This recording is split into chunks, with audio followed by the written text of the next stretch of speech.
Nora Whitaker dropped to her knees in the dirt and pressed her father's trembling hands between hers. He couldn't look at her, couldn't say the words, but the telegram crumpled on the floor said enough. They wanted to send her, the poorest girl in the territory, to the wealthiest rancher in Wyoming. Not as a bride, as a joke. Her sister Margaret had made sure of that. But Nora didn't cry. She stood up, wiped the dust from her skirt, and said 5 words that changed everything. "I'll go, but I won't beg." If you want to hear what happened next, subscribe to our channel, stay with Nora's story until the very end, and drop a comment telling us what city you're watching from. We'd love to see just how far her story has traveled. The morning heat had already turned brutal when Nora pulled her hand from her father's grip. Henry Whitaker sat on the edge of a chair that had lost one leg 3 winters ago. He'd propped it against the wall so it wouldn't tip. That was how they lived, propped up, leaning on whatever held. "You don't have to do this," he said. "I know." "Then don't." Nora folded the telegram and tucked it into her apron pocket. Her fingers were steady. Her voice wasn't. "Pa, we owe $14 to the general store. The roof leaks in 3 places. You can't lift your right arm above your shoulder since the accident, and the only work anyone offers you is pity work. Half pay, half respect." Henry flinched.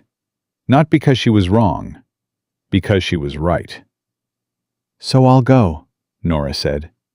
"I'll meet this man, and if he's decent, I'll stay. If he's not, I'll walk back. Either way, I'm not sitting here waiting for this cabin to fall on us." Henry looked at his daughter, 24 years old, thin from seasons of not enough, hands rough from scrubbing other people's floors. She had her mother's jaw, set, unbreakable. "Margaret arranged this," he said quietly. "You know that." "I know exactly what Margaret arranged. She wants you shamed, Nora. She wants you sent back crying so she can tell the whole territory that even a desperate rancher wouldn't take a Whitaker." Nora tied her hair back with a strip of cotton torn from a flour sack. "Then she'll be disappointed." The ride to Mercer Ranch took 6 hours by wagon. Nora sat beside old Hector Gaines, the freight driver who owed her father a favor from years back. Hector didn't talk much. He chewed tobacco, spit into the dust, and kept his eyes on the rutted trail. After the first hour, he spoke. "You know who Caleb Mercer is?" "I know he's got land."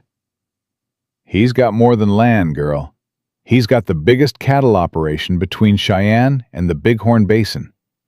3,000 head, 20 riders, a house with real glass windows." Nora said nothing. "He's also got a reputation," Hector continued. "Quiet man, hard worker, doesn't drink much, doesn't talk much, doesn't suffer fools." "Sounds reasonable." "Sounds lonely is what it sounds." Hector spit again. "His sister, your Margaret's friend, a woman named Clara Garrett. She's been trying to find him a wife for 2 years. He's refused every one." "Then why would he agree to meet me?" Hector gave her a long, sideways look. "He didn't agree to meet you. He agreed to meet whoever they sent. I reckon he's tired of fighting it." Nora let that settle. She was not a choice. She was a surrender. And Margaret had counted on that. She'd picked Nora specifically, poor, plain, unconnected, because she believed Caleb would take one look and refuse. Then Margaret could circle back to the real candidates, the ones with dowries, the ones with family names that meant something in territorial politics. Nora was the throwaway round. She understood this completely, and she went anyway. They arrived in the late afternoon. Hector pulled the wagon to a stop near a water trough. A young ranch hand, couldn't have been more than 17, jogged over. "You the one they sent?" the boy asked, looking at Nora like she was a piece of mail that had come to the wrong address. "I'm Nora Whitaker." "Yes, ma'am. They said to bring you to the kitchen." Not the parlor, not the front porch. The kitchen. Nora climbed down from the wagon without help. She smoothed her dress, the best one she owned, which wasn't saying much. Faded blue cotton, mended at the sleeve, clean but worn soft from years of washing. She followed the boy across the yard. The ranch was enormous. Even without looking carefully, she could feel the scale of it. The fences stretched out of sight. The barn was bigger than her entire cabin. Men moved with purpose, carrying feed, checking lines, shouting to each other in short bursts of work language. Nobody looked at her twice. She stepped into the kitchen. Maria Alvarez stood at the stove. A solid woman. Brown skin, dark hair pulled back tight, hands that had clearly done more work in one morning than most people did in a week. Maria looked Nora up and down, not with cruelty, with assessment. "You're the one Margaret Hale arranged?" "I am." "Sit down." Nora sat. Maria placed a glass of water in front of her. Then she leaned against the counter and folded her arms. "I'm going to tell you something, and I'm only going to say it once." "All right." "They sent you here to fail. Margaret Hale and Clara Garrett. They picked you because they think Caleb will refuse you. Then they'll send the woman they actually want, a widow from Laramie with money and connections." Nora drank the water slowly, set the glass down. "Thank you for telling me." "You're not surprised?" "No, ma'am, I'm not." Maria studied her for a long moment. Something shifted in her expression. Not quite approval, but something close to curiosity. "He'll be in from the range before supper. You'll wait here. I can help while I wait." Maria almost smiled. Almost. "The potatoes need peeling." Nora peeled potatoes for 2 hours.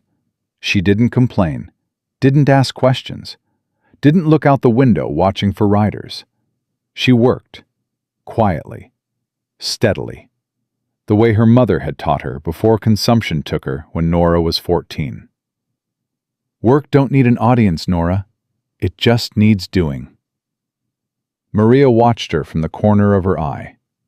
The girl's hands were fast, efficient, no wasted movement. She handled the knife like someone who'd fed people on nothing most of her life. At some point, Margaret Hale herself walked into the kitchen. She was everything Nora was not. Silk dress, pinned hair, skin that had never seen a washboard. She carried herself like someone who'd been told she was important since birth and never had reason to question it. Margaret stopped when she saw Nora at the table. "Well," she said, "you actually came." "You invited me." "I arranged a meeting. I didn't think you'd have the nerve to show up." Nora set down the knife, wiped her hands on a cloth, looked directly at Margaret. "I'm here, Margaret." Margaret's smile was thin and precise, like a paper cut. "You should know, Caleb is particular. He's turned away women with far more to offer than a mended dress and a sick father." "Then he'll turn me away too, and I'll go home.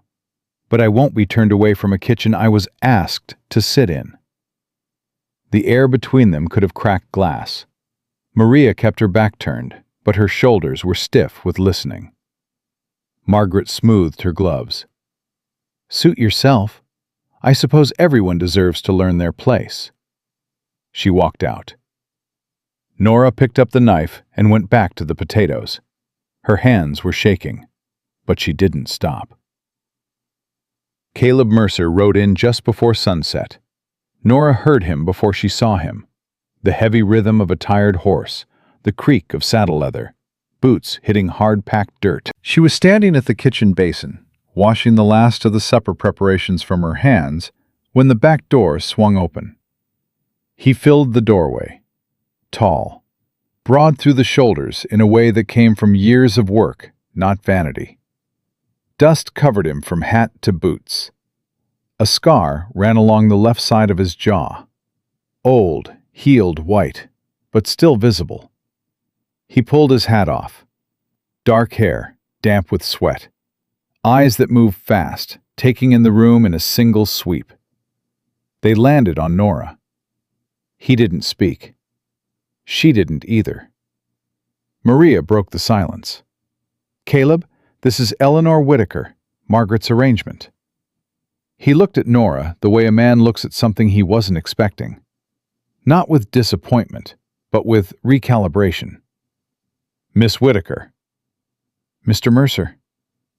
He hung his hat on the peg by the door, walked to the basin, washed his hands beside her without saying a word. She stepped aside to give him room. Their arms almost touched. He dried his hands, turned to face her fully. "My sister's friend told me you were coming. She said you were—" He stopped himself. "Poor?" Nora offered. His jaw tightened. "That isn't the word I'd use." "It's the word Margaret used. It's accurate enough." Something passed through his expression. Surprise, maybe, or recognition. The look of a man who'd just heard honesty in a house full of performance. "Why did you agree to come?" he asked. "To save my father." "Not yourself?" "I can save myself, Mr. Mercer. I've been doing it for years. But my father's pride is broken, and I can't fix that with pride alone. He needs work, real work, not charity." Caleb leaned against the counter, crossed his arms, studied her face like he was reading a contract, looking for the hidden clauses. "Margaret expects me to send you home tonight." "I know." "She's got another woman lined up. Widow from Laramie, good family, money." "I know that too." "And you came anyway." "I told you, I don't beg, but I don't run either." He was quiet for a long time. The kitchen ticked with the sound of the stove cooling, Maria's quiet movements in the pantry, the distant lowing of cattle settling for the night. Then he said something Nora didn't expect. "You'll stay a week." She blinked. "A week?" 7 days. You eat here. You sleep in the guest room, not the bunkhouse, not the barn. You work if you want to work. You rest if you need to rest. At the end of the week, we both decide." "Both?" "I'm not buying a horse, Miss Whitaker. I'm asking if two people can stand each other long enough to build something. That goes both directions." Nora's throat tightened. Not from sadness, from something she hadn't felt in a long time. Respect. "All right," she said. 1 week. He nodded once. No smile, no warmth exactly, but no cruelty either. He turned to leave, then stopped at the door. "Miss Whitaker." "Yes?" "You're not what they described." He walked out into the fading light. Nora stood alone in the kitchen. Her hands were raw from the potatoes. Her dress was damp with basin water. She had no luggage, no dowry, no connections. But she had a week. Margaret found out within the hour. She came to the kitchen like a storm with good posture. "He's keeping her? For a week?" Maria didn't look up from the bread dough she was kneading. "That's what he said." "This is ridiculous. Look at her, Maria. She doesn't belong here." He didn't ask where she belongs. He asked her to stay. Margaret's face went tight. She turned to Nora, who was sitting at the table with a cup of weak coffee, still in her mended dress, still barefoot because she'd left her shoes by the door to avoid tracking dirt. "You think this means something?" Margaret's voice was low, controlled, but the edges were sharp. "He does this. He gives people chances because he's too stubborn to say no immediately. But he always says no eventually." Nora sipped her coffee. "Then I'll hear his no at the end of the week, Margaret. Not tonight." "You're wasting his time." Am I? Or am I wasting yours? Margaret went still. The kind of still that happens right before something breaks. Maria stepped between them, not physically, but with her voice. The guest room is ready. End of the hall, past the study. I'll bring you clean linens. Nora stood. Thank you, Maria. She walked past Margaret without rushing, without dropping her eyes, without apology. Her heart was hammering so hard she thought the whole house could hear it, but her steps were steady. That first night, Nora couldn't sleep. The guest room was the nicest room she'd been in since her mother's funeral, when the church let them use the back parlor. A real bed with a frame, a washstand with a pitcher, a window that looked out over dark land stretching to the mountains. She sat on the edge of the bed and pressed her palms together between her knees. What are you doing here, Nora? She thought about her father, alone in the cabin, the way his hands shook when he tried to button his shirt since the lumber accident crushed his shoulder, the way he used to stand tall and now couldn't meet anyone's eyes. She thought about her mother's voice. You don't have to be rich, Nora. You just have to be worth something to yourself. She thought about Caleb Mercer's face when he'd said, You're not what they described. He hadn't said it with admiration, hadn't said it with desire. He'd said it with something quieter and harder to name. Confusion, maybe, like a man who'd been handed something real after years of imitations. Nora lay down on the bed. She didn't pull back the covers. She didn't feel she'd earned that yet. She stared at the ceiling and made herself a promise. 7 days. No pretending. No performing. If he doesn't want me for what I am, then what I am will go home with its head up. Outside, coyotes called across the dark basin, and the wind carried the smell of sage and cattle and dust. Morning came fast. Nora was up before dawn. Old habit. Poverty teaches you that daylight is currency. You don't waste it. She found the kitchen already alive. Maria was there, moving with the efficiency of a woman who'd been running this operation long before anyone asked her to. You're early, Maria said. Force of habit. Coffee's on the stove. Biscuits in 10 minutes. Nora poured herself a cup, stood at the counter, out of the way, but ready. What needs doing? She asked. Maria glanced at her. You don't have to earn your keep today. He said you could rest. I heard what he said. I'm asking what needs doing. The older woman's mouth twitched. The hands eat at 6. 22 men. They go through biscuits like locusts. I could use help with the gravy. Nora rolled up her sleeves. By the time the first ranch hands came in, there were 4 pans of biscuits and a pot of cream gravy big enough to bathe a child in. The men filed in, dusty and half awake. They looked at Nora, looked at Maria, looked at each other. Nobody said anything. Cowboys are like that. They notice everything and mention nothing until they've decided how they feel about it. One older man, Leatherface, gray mustache, missing the tip of his left index finger, stopped at the table. You make these biscuits, ma'am? Maria and I did. He took a bite, chewed slowly, nodded once. These'll do just fine. He sat down. The others followed. That was the closest thing to approval a stranger could get from working men on a Montana border spread, and Nora knew it. She didn't sit with them. She ate standing at the counter next to Maria, the way hired help does. Maria handed her a second biscuit without comment. Caleb appeared at 6:30. He'd clearly been up for hours. His clothes were different from last night. Work shirt, leather chaps already buckled, gloves tucked in his belt. He poured coffee, took a plate, sat at the far end of the table. He didn't greet Nora, didn't ignore her either. He simply existed in the same space without making a production of it. But she noticed him notice the gravy, the biscuits, the fact that the kitchen was already clean. He ate in silence. When he finished, he brought his plate to the basin himself, something Nora noted the other men didn't do. On his way out, he paused beside her. Not close, not far. The distance of a man who respected boundaries, but wanted to be heard. "You cooked." "I helped." "Maria doesn't let people help." Nora looked at him. Maybe she was tired of being asked. The corner of his mouth moved.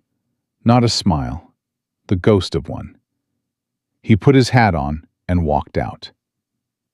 Maria, elbow deep in dishwater, said without turning around, "He liked the gravy." How can you tell?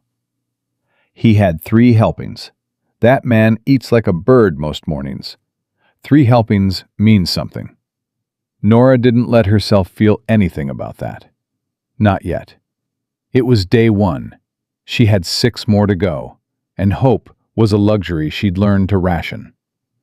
But standing in that kitchen, sleeves rolled up, sweat already beating at her temples from the cook stove heat, she felt something she hadn't felt in longer than she could remember. She felt useful. Not pitied, not tolerated, not charity. Useful. And in the life Nora Whitaker had lived, that was worth more than any gold Margaret Hale could name. By the 3rd morning, Nora had learned the rhythm of the ranch the way a person learns a heartbeat when they sleep beside someone. Not by studying it, but by living inside it. She was up before dawn, coffee made before Maria arrived, biscuits cut and trayed before the first boots hit the porch. She didn't ask for permission to work. She just worked. And nobody told her to stop, which in ranch language meant she'd been accepted by the kitchen, if not by the house. Maria handed her an apron on the 3rd day. Didn't say anything, just held it out. Nora took it, tied it on. That was the closest thing to a ceremony either of them needed. But outside the kitchen, the ranch was watching. Cowboys talk. They don't gossip the way town women do. No whispered circles, no parlor cruelty. They talk the way weather moves. Slow, steady, impossible to stop. And by the 3rd day, every hand on Mercer Ranch knew the story. The poor girl, Margaret's little joke, the 1-week arrangement. They watched Nora the way men watch a horse they haven't decided to trust yet. From a distance, with quiet evaluation and absolutely no encouragement. Tom Booker, the foreman, was the first to say it out loud. He was sitting on the fence rail outside the barn, rolling a cigarette, when Caleb walked past. "She cook again this morning?" "She did." Good biscuits. Caleb kept walking. Tom called after him. "Cal." He stopped. "Margaret's been talking to Clara. They're sending a letter to the widow in Laramie, telling her to come end of the week." Caleb's back was to Tom, so the foreman couldn't see his face. But he saw the shoulders tighten, saw the pause. "Let them write their letters," Caleb said, and he walked on. Tom flicked his match into the dirt and shook his head. He'd worked for Caleb Mercer for 11 years. He knew the man better than anyone alive except maybe Maria. And he knew that voice. The one that sounded calm but had a blade underneath it. Something was shifting, and Tom wasn't sure Margaret understood how dangerous that was. Nora didn't know about the letter. She didn't know about the widow from Laramie. She knew what she could see, that every morning Caleb ate her biscuits without comment, that every evening he passed through the kitchen and said exactly 1 or 2 sentences to her, and that Margaret Hale watched all of it with a face like cracked porcelain. On the 3rd night, Margaret came to the kitchen after supper. Nora was alone. Maria had gone to her quarters. The house was quiet except for the pop of the cooling stove and the distant sound of men's voices from the bunkhouse. Margaret sat at the table. She didn't ask. She sat like someone who owned the chair, the table, the room, and the girl standing at the counter. "Sit down, Nora." Nora dried her hands. She sat. Not because Margaret told her to, but because she'd learned that standing over someone who wanted to feel powerful only made them meaner. "I want to be honest with you," Margaret said. "That'd be new." Margaret's eyes narrowed. "Careful." "I'm always careful, Margaret.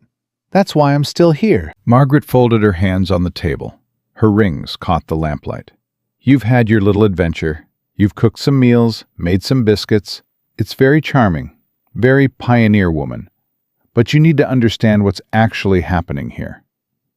Tell me." "Caleb is a man with responsibilities. 3,000 head of cattle, 20 men on payroll, contracts with buyers in Cheyenne and Denver. He needs a wife who can manage a household, host territorial officials, navigate social obligations. He doesn't need a girl who peels potatoes." Nora didn't flinch. "Seems to me he hasn't asked for any of that." "He doesn't know what he needs. That's why Clara and I are helping." "Helping." Nora repeated the word like she was tasting something spoiled. "The widow from Laramie. Her name is Catherine Price. Her late husband was a territorial judge. She has education, breeding, connections that would benefit this ranch for generations. She arrives Saturday." Nora's stomach dropped. She kept her face still. Years of poverty had taught her that much. Never let them see you bleed. "So I have until Saturday." "You have until Caleb comes to his senses, which he will. He always does." Margaret stood, smoothed her skirt. "I'm not cruel, Nora. I'm practical. You don't belong in this world. The sooner you accept that, the less it'll hurt." She walked out. Nora sat at the table for a long time. Her hands were flat on the wood. Her breathing was even. But inside, something was burning. Not shame. She'd burned through all her shame years ago, standing in breadlines with her father, wearing shoes held together with twine. This was something else, something hotter and harder. It was the refusal to be erased. She stood up, washed her cup, hung the apron on its hook, went to the guest room, closed the door, and for the first time in 3 days, she let herself think about what it would mean to lose this. Not Caleb. She barely knew Caleb. What she'd lose was the feeling of being useful, of belonging somewhere that needed what she had, of waking up with purpose instead of dread. She couldn't lose that. She wouldn't. But she also wouldn't fight Margaret's way, with manipulation and whispered campaigns and social leverage. Nora had none of those weapons. She had her hands, her work, her word. If that wasn't enough, then nothing would be. The next morning, day 4, everything changed. Nora was carrying water from the pump when she heard Tom Booker shouting from the cattle pen. Not regular shouting, the kind that makes your blood go cold because it means something's dying or about to. "Caleb, get over here, now!" She set down the bucket and moved toward the pen. She didn't run. Running would have drawn attention. But she moved fast enough to arrive at the fence before Margaret, before Clara Garrett, who was visiting again, before anyone from the house. What she saw stopped her. 3 calves down in the pen, flat on their sides, breathing hard, foam at their mouths. 2 more staggering. Tom was kneeling beside the worst one, his hand on its neck. His face told the whole story before he said a word. Caleb came around the barn at a near run. He vaulted the fence without breaking stride and dropped beside Tom. "When?" "Found him like this 20 minutes ago. Started with the 2 on the east side. Now it's 5. "Fever?" "Burning up, all of them." Caleb pressed his hand to the calf's belly. His jaw clenched. He stood up and looked across the pen at the rest of the herd. 300 head of young stock pressed together in the summer heat. If it's Texas fever, we lose half of them by next week. Tom didn't argue, because they both knew it was true. Caleb turned to the nearest hand. Ride to town, get Doc Patterson. Tell him cattle fever, 5 down, 300 exposed. Go, now. The hand was on his horse in 30 seconds. Margaret appeared at the fence, Clara beside her, both of them pale. What's happening?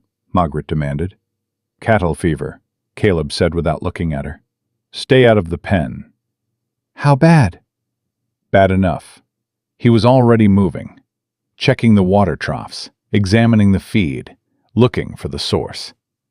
Tom followed him, and the two of them spoke in low, rapid exchanges that Nora couldn't hear from the fence. But she watched, and she listened, and she remembered. Her mother's family had farmed outside of St. Louis before they moved west. Small operation. Dairy cows, chickens, a vegetable garden.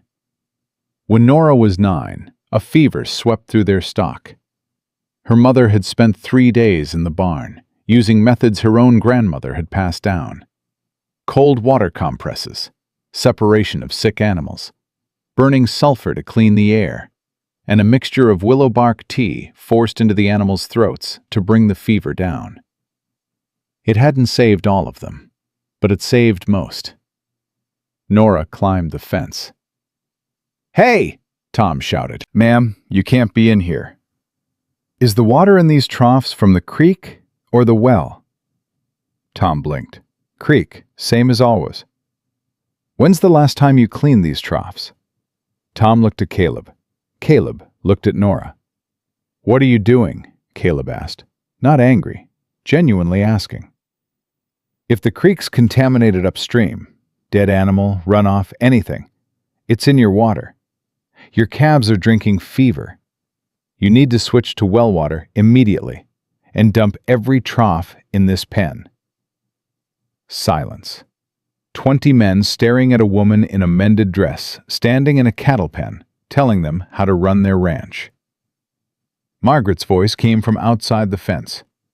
For God's sake, Caleb, she's a cook. Get her out of there. Caleb didn't move. He was looking at Nora with an expression she couldn't read. Something between irritation and something else. Something sharper. You've seen this before, he said. It wasn't a question. My mother's stock, when I was 9, she saved 22 out of 30 using cold compresses and clean water. The ones we lost were the ones that drank from the contaminated trough the longest. Your mother was a rancher? My mother was a farmer's daughter who didn't wait for a veterinarian when her animals were dying. Another long silence. The calves were wheezing on the ground. Time was bleeding out. Caleb made a decision. Tom, dump the troughs. Everyone. Switch to well water. Now. He turned to the hands. Separate the sick ones from the herd. Move the healthy stock to the north pen. And somebody get me cold water and clean rags. He looked at Nora. Show me what your mother did. Margaret's voice, sharp and disbelieving. You can't be serious. Caleb didn't even turn around. Margaret, go back to the house. Caleb, now. That single word carried more authority than anything Nora had ever heard. Not loud, not angry, just absolute. Margaret went, and Nora knelt in the dust beside a dying calf and got to work. For the next 6 hours, she didn't stop. She mixed willow bark tea from supplies Maria helped her find in the kitchen stores. She organized the hands into shifts. Cold compresses on the sick calves every 15 minutes, rotating through. She showed them how to force liquid into an animal's throat without choking it. She burned sage and sulfur near the pens to keep flies from spreading whatever was in the water. She didn't give orders like a boss. She worked alongside them. Her hands got raw, Her dress got ruined. She didn't care. Caleb worked next to her, not above her, beside her, passing rags, holding calves steady, doing exactly what she told him without hesitation. At one point, a young hand named Billy said under his breath to another rider, "We're taking orders from the potato girl now?" Caleb heard it.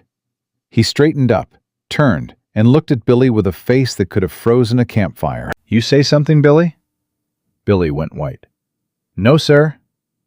"Good, because that potato girl just did more in 2 hours than you've done all week. Get back to work." Billy got back to work. Fast. By late afternoon, Doc Patterson arrived from town. He examined the sick calves, checked the water Nora had flagged, and looked up at Caleb. "She's right. Contaminated water source. Probably a dead deer upstream. The creek's been carrying it for days." He looked at Nora, standing there with dirt on her face and willow bark staining her hands. "Who told you about the cold compresses?" "My mother." "Smart woman." "She was." Doc Patterson nodded. "You caught it early enough. You'll lose maybe 2 or 3 head. Without intervention, you'd have lost 40 or 50. The number hung in the air. 40 or 50 head of cattle. At market price, that was more money than Henry Whitaker would see in 10 lifetimes. Nora had just saved the ranch thousands of dollars with knowledge passed down from a dead woman who'd never owned more than 30 acres.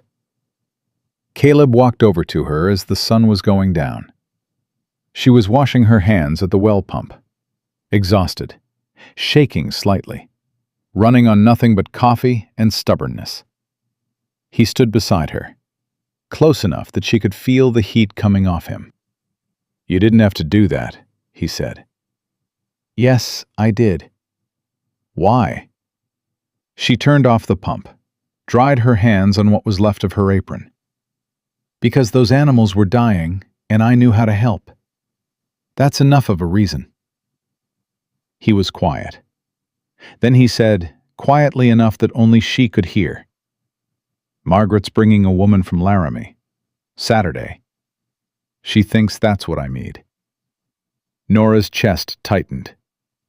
"I know. She told me." "She told you?" "Last night, in the kitchen. She was very clear about my place." Caleb's face did something complicated. Anger, maybe, or shame that it had happened under his roof. "What did you say?" "I said I'd be here until you told me not to be." He looked at her for a long time. The light was going copper and gold, and the dust was settling after the day's chaos. And somewhere behind them, 20 calves were alive because a woman in a ruined dress remembered what her mother taught her. "I'm not telling you to leave, Nora." She nodded, didn't trust her voice for anything more. He walked away. She stood at the pump and pressed her wet hands against her face and breathed. That night, Maria found her sitting on the back porch. Nora's hands were wrapped in strips of cloth because the lye and the willow bark had split her skin raw. Maria sat beside her, said nothing for a while. Then, "Tom told me what you did." "Tom talks too much." "Tom told me Caleb watched you all day, like a man waking up from a long sleep." Nora shook her head. "Don't do that, Maria." "Don't do what?" "Don't make it into something it's not. He's grateful, that's all. A grateful man isn't a man in love." "No," Maria agreed, "but a grateful man who watches a woman the way he watched you today, that's a man who's starting to understand what he's been missing." Nora pulled the cloth tighter around her cracked hands. "The widow comes Saturday." "She does." "Margaret will make sure of it." Maria stood up, brushed off her skirt. "Margaret makes sure of a lot of things. Doesn't mean they all go her way." She paused at the door. "You did good today, girl. Your mother would have been proud." She went inside. Nora stayed on the porch. The night was warm and still.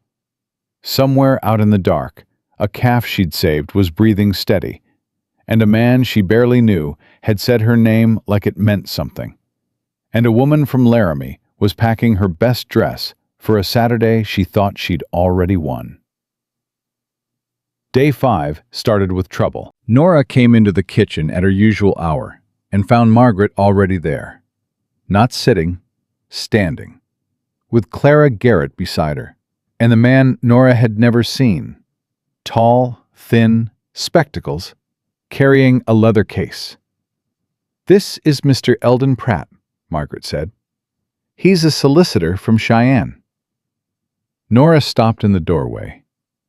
"He's here to review the ranch accounts and Caleb's legal affairs before Catherine Price arrives. Standard procedure for a marriage arrangement." "Does Caleb know he's here?" Margaret smiled. "Caleb will be informed." Nora looked at the solicitor. He looked uncomfortable, like a man who'd been paid well to be somewhere he didn't want to be. "Ma'am," he said to Nora, tipping his head. "Mr. Pratt?" Maria came in from the pantry. She took one look at the gathering and her face went hard. "Margaret, you brought a lawyer into my kitchen before coffee's made?" "It's not your kitchen, Maria. It's Caleb's." "And does Caleb know there's a lawyer in it?" The same question. Margaret's smile didn't waver, but something behind it cracked. "I'll handle Caleb." "You'll try," Maria said. The solicitor shifted his weight. "Perhaps I should wait in the study." "The study's fine," Nora said, not because it was her place to say it, but because somebody needed to get this man out of the kitchen before the day went sideways before breakfast. The solicitor left. Clara followed him. Margaret stayed. She looked at Nora. "You think saving a few calves changes anything?" "I think saving 40 head of cattle changes quite a lot, actually." "This isn't about cattle, Nora. This is about what's best for Caleb and for this ranch. You're a distraction, a novelty. He feels sorry for you, and you're mistaking pity for something else." The words hit. Nora felt them land, felt them bruise. But she'd been bruised before, by harder hands and sharper words. "Is that what you tell yourself, Margaret? That he pities me?" "It's what I know." "Then you don't know him as well as you think." Margaret stepped closer, close enough that Nora could smell her perfume. Something floral and expensive, shipped from the East, the kind of scent that cost more than Nora's entire wardrobe.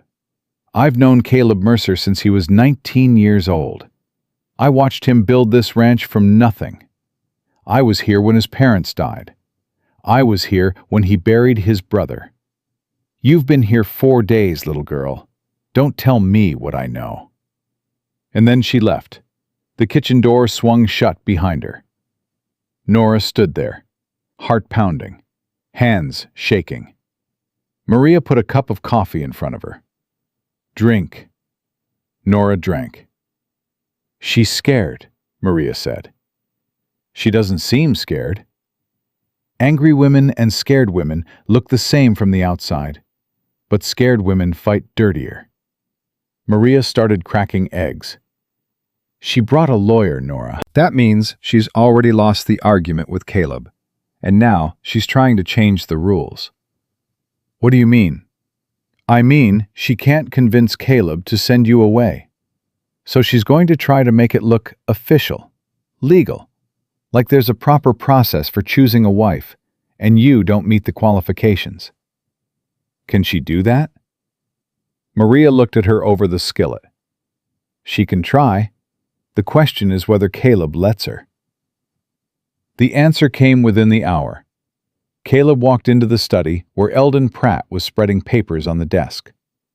Margaret and Clara stood by the bookshelf like sentinels. "What is this?" Caleb's voice was low. "Standard review," Margaret said smoothly. "Before any major decision, I didn't ask for a review. I didn't invite a solicitor, and I sure as hell didn't ask you to turn my study into a courthouse." Pratt began gathering his papers. "Mr. Mercer, I was told—" "I don't care what you were told. You can stay for breakfast, and then you can ride back to Cheyenne. Bill, Margaret." Margaret's composure cracked. Just a hairline. Just enough. Caleb, be reasonable. Catherine Price is coming in 2 days. There are arrangements. There are no arrangements, Margaret. There's a woman coming to visit because you invited her, not because I asked. And there's a woman already here who saved half my calf stock yesterday while you stood at the fence in a silk dress. The room went quiet. Clara Garrett's mouth opened slightly. The solicitor's eyes went wide. Margaret's face drained of color. You're choosing her? Margaret whispered. A girl with nothing? Caleb stepped closer to his sister's oldest friend. His voice dropped to something barely above silence, but it filled the room like thunder fills a valley. I haven't chosen anyone yet. The week isn't over. But I'll tell you what I have decided. Nobody chooses for me. Not you, not Clara, not a solicitor from Cheyenne. If I marry someone who can stand in dust and do the work, not someone who can stand in a parlor and look pretty. He turned to Pratt. Breakfast is in 10 minutes. Maria makes good eggs. He walked out. Margaret stood in the study. Her hands were trembling. Not with sadness, with the special fury of a woman who has controlled a situation for years and just felt the reins rip free. Clara put a hand on her arm. Margaret, don't. Margaret pulled away. She'll be gone by Sunday. I'll make sure of it. But even as she said it, something in her voice had changed. A crack in the certainty. A fracture in the foundation she'd built her plans on. Because Caleb Mercer had just defended a barefoot girl with cracked hands over a lifetime of loyalty. And Margaret couldn't understand why. But Maria could. Standing at her stove, cracking eggs, hearing every word through walls that were thinner than Margaret realized. Maria smiled. Small. Private. The kind of smile a woman wears when she sees something she's been waiting years to see. A stubborn man, finally waking up. Saturday came the way a storm comes when you've been watching the horizon all week. Slow in the distance, then all at once. Nora was in the kitchen before first light, same as every morning. But this morning her hands moved differently. Faster, tighter. She dropped a cup and caught it before it hit the floor, and Maria looked at her, but said nothing. The widow from Laramie was coming today. Catherine Price. A territorial judge's wife. Education, money, connections. Everything Nora wasn't, arriving in a carriage Nora could never afford. Maria poured coffee and set it beside Nora's elbow. You sleep at all? Some. Liar. Nora almost smiled. Maybe an hour. Eat something. You look like a fence post. I'm fine, Maria. You're not fine. You're terrified and you're pretending you're not, which is worse because it takes more energy. Eat the biscuit. Nora ate the biscuit. The morning moved fast. The hands came in for breakfast. Nora served, cleaned, worked alongside Maria without a word wasted. The routine had become automatic. She knew which men took extra gravy, which ones wanted their coffee black, which ones said, "Ma'am," and which ones just nodded. Tom Booker came in last. He sat at the end of the table, ate slow, and when the other men filed out, he stayed. Miss Whitaker. Tom, you should know something. He turned his coffee cup in his hands. Margaret had Clara send word to 3 families in town. They're coming for supper tonight. She's turning this into a showing. A showing? Like a cattle auction. Catherine Price on one side, you on the other. Let the good families of the territory see who's more suitable. Nora's stomach turned. Does Caleb know? Caleb knows Margaret invited people. He doesn't know she's planning a competition. Tom stood, put his hat on. I'm telling you because you've earned it. What you did with those calves, that bought you more than a week, far as I'm concerned. But tonight's going to be ugly. Margaret doesn't lose gracefully. He walked out. Nora gripped the edge of the table. Her knuckles went white. Maria watched her from the stove. You heard him. I heard. What are you going to do? I'm going to cook supper for however many people Margaret invited. And I'm going to do it in this dress because it's the only one I have. And if that's not good enough for the territory, then the territory can choke on its own opinion. Maria's face broke into something Nora had never seen from her. A full, open grin. That's the first thing you've said all week that sounded like a woman who's done being scared. I'm still scared, Maria. Good. Scared means you care. Dead inside means you've given up. They cooked all morning. Roast beef from the ranch stock, potatoes, corn, fresh bread. Nora worked with a precision that came from years of making nothing taste like something. She seasoned with a light hand and a sure instinct, and Maria let her lead without interference. Around noon, the carriage arrived. Nora heard it from the kitchen, the rattle of wheels on dry ground, horses blowing, the creak of polished springs. Not a working wagon, but a proper carriage, the kind with cushioned seats and curtains. She didn't go to the window. She kept rolling dough. Maria went, came back. She's pretty, Maria said flatly. I didn't ask. Blonde, blue dress, real buttons. She's got a hat with a feather in it. Maria, just telling you what you're up against. Nora pressed the rolling pin harder. I'm not up against anyone. I'm making bread. But her jaw was tight, and her breath was short, and the rolling pin was leaving dents in the dough that had nothing to do with baking. Margaret was at the front door, of course, playing hostess like she owned the ranch, Clara beside her.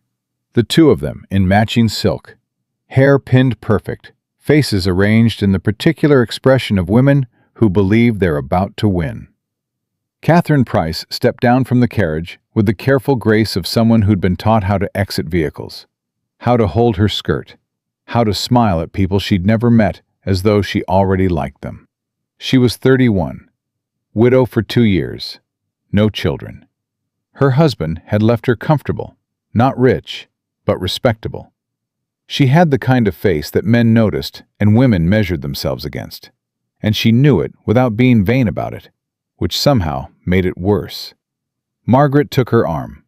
Catherine, welcome. You must be exhausted from the journey. Not at all. The territory is beautiful this time of year. Wait until you see the ranch. Caleb has done extraordinary things with it. Catherine smiled politely. I'm looking forward to meeting him. He's out with the cattle.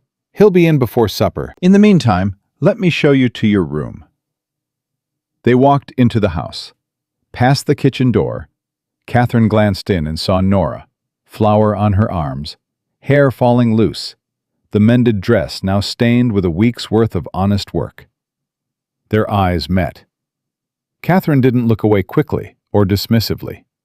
She held Nora's gaze for a full second with an expression Nora couldn't decipher. Not cruelty, not superiority. Something more complicated. Something almost like recognition. Then Margaret steered her away, and they were gone. Nora stood at the counter. Her hands had stopped moving. Maria touched her shoulder. Keep going, girl. Nora picked up the rolling pin, kept going. Caleb rode in at 4 o'clock. He came through the back, same as always. Boots first, then hat off, then hands in the basin. He stopped when he smelled the kitchen. You're cooking for an army. Margaret invited guests. Tom says 3 families from town. Caleb's expression darkened. She what? Supper tonight. Social occasion. Nora kept her voice neutral, even, like she was reading a list. The widow arrived at noon. Caleb stood at the basin, water dripping from his hands. He didn't move for a long count. Did Margaret tell you this was happening? Tom told me. Tom. He grabbed the towel, dried his hands with more force than necessary. I'll deal with Margaret. Caleb. He stopped. It was the first time she'd called him by his first name, without the Mr. They both noticed it. Neither acknowledged it. Don't fight her tonight, Nora said. Not in front of guests. That's what she wants. A scene. Something dramatic that she can use to show everyone you're not thinking clearly. If you fight her, she wins. He looked at her. Hard. Searching. Then what do I do? Let supper happen. Let people see what they see. And let me do what I've been doing all week. Cook? Work. He held her gaze. The kitchen was hot. The bread was rising. Somewhere outside, Margaret was arranging chairs in the dining room, like a general positioning troops. All right, he said. We do it your way. He walked out. Nora released a breath she didn't know she'd been holding. Maria was standing behind her with a platter of sliced beef. You just told the biggest rancher in Wyoming what to do in his own house. Somebody had to. And he listened. He's smart. He's more than smart, child. He's in trouble. He just doesn't know it yet. The supper was set for 7. By 6, 3 families had arrived.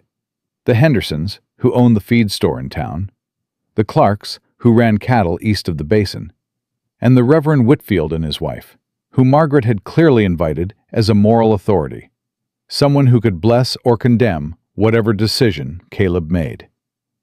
They gathered in the dining room. Proper china. Candles. Margaret had pulled out everything she could find to make this look like a civilized affair, instead of what it actually was. An ambush. Catherine Price sat at Margaret's right. She wore a different dress now. Dark green, well-fitted, appropriate. Her hair was up. She looked exactly like what Margaret wanted everyone to see. A woman who belonged in this room. Nora served.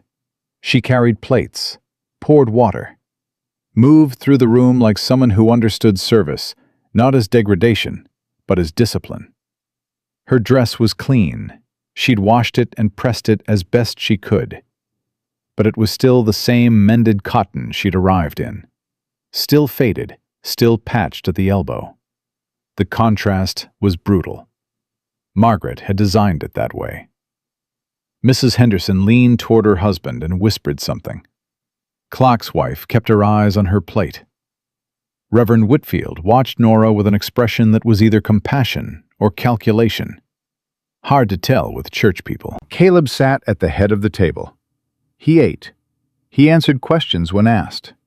He was polite to Catherine, distant to Margaret, and he tracked Nora's movements through the room without turning his head.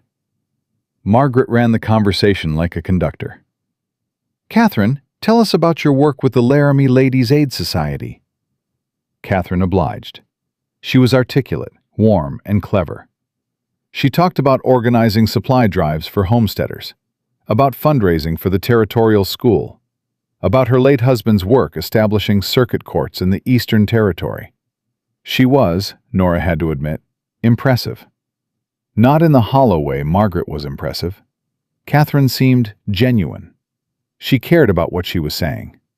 Her hands moved when she talked, and her eyes lit up when she described the children at the school. Under different circumstances, Nora might have liked her. Clark spoke up. Caleb, Margaret tells us you're considering settling down. About time, I'd say. Caleb set his fork down. Margaret tells people a lot of things. Nervous laughter around the table. Margaret's smile didn't waver. Well, Clark continued, a ranch this size needs a woman's hand. My Sarah's been telling me that for years, and she's never been wrong. Sarah Clark nodded firmly. A man alone is a man half built. Caleb said nothing. Reverend Whitfield cleared his throat. Marriage is a sacred bond. It should be entered into with prayer and consideration, not haste. Agreed, Caleb said. First time he'd engaged. Everyone leaned in slightly.